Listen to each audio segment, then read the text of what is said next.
Just wanted to show how quick and easy it is to build a bell siphon. If you have any knowledge of plumbing, this is super simple.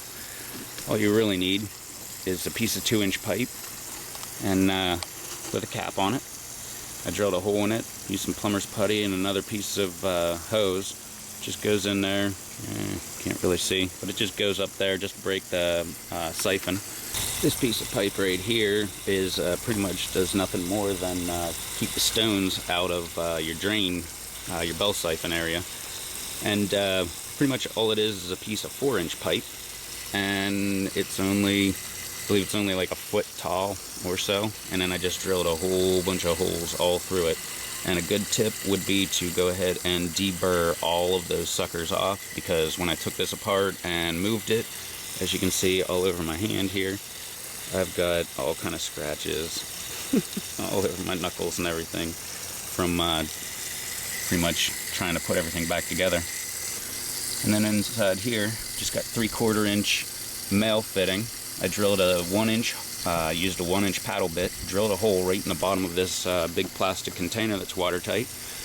Drilled a hole in there, kind of wallowed it out just barely, and then threaded that male right into the hole. There's the 3/4 inch male at the bottom, threaded that right into the hole, and pretty much screwed it down almost all the way. This one's not all the way down yet. I need to make a couple modifications before it's all the way down. And then you got a drain pipe. That's where your level will drain.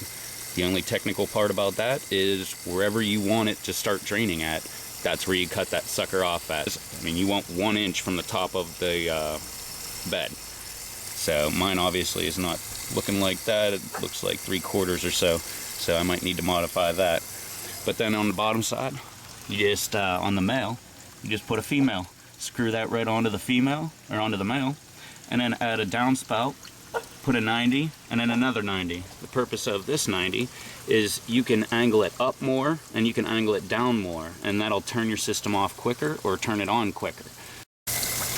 The key to the adjustment to this one is if you need the water to turn on earlier, if it will start flowing but not actually catch, you start tilting it up. That way it'll cause more of a siphon inside the pipe and only drip out a little bit, and then that will actually cause the siphon to start earlier.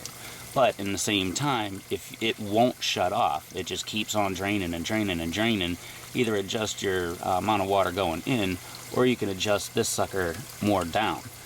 So that's a little key on how you make adjustments to the bottom of the bell siphon.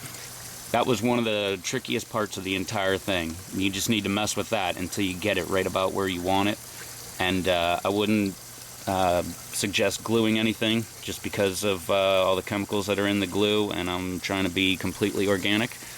But if you can do that simple little assembly, pretty much the only thing you're missing is a tank for your fish and a tank, watertight tank, for your plants. And that's it. You put this sucker all together. When it gets all the way to the top there and it starts overflowing in, pretty much you start getting it to drain out there, obviously. And see how that will pick up a little bit, how you actually get that going like that. When this is on, when the bell siphon is on there, that literally drains it all the way down to these holes, actually to the air tube right there, but it's trying to go all the way down to those holes.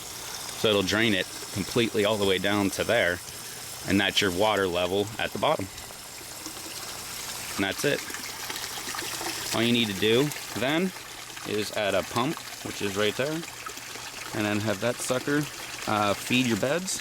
And I put an overflow just for excess, and I put shutoffs on both beds so I can cut back the water, turn it on more, you know, whatever I need to. I also put a shutoff right there on that overflow line, just so I could have more force going through the two beds if I need to clean them out or do whatever.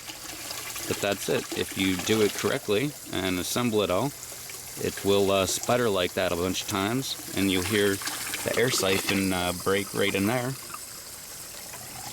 And that's it. Stops draining. If you get that to work, then all you have to do is pretty much get on your internet and look up how to cycle an aquaponic garden. You can do it with plants and no fish, or you can do it with plants, or I believe it's no plants and no fish.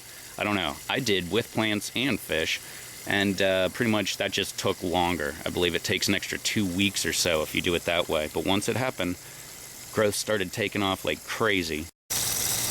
All you need to do is add some fish into the water when the time calls for it. Fill up the beds with some rock. Use pea gravel. I've heard that actually some of the bigger rock you can grow a lot better. The roots like to go through them a lot easier.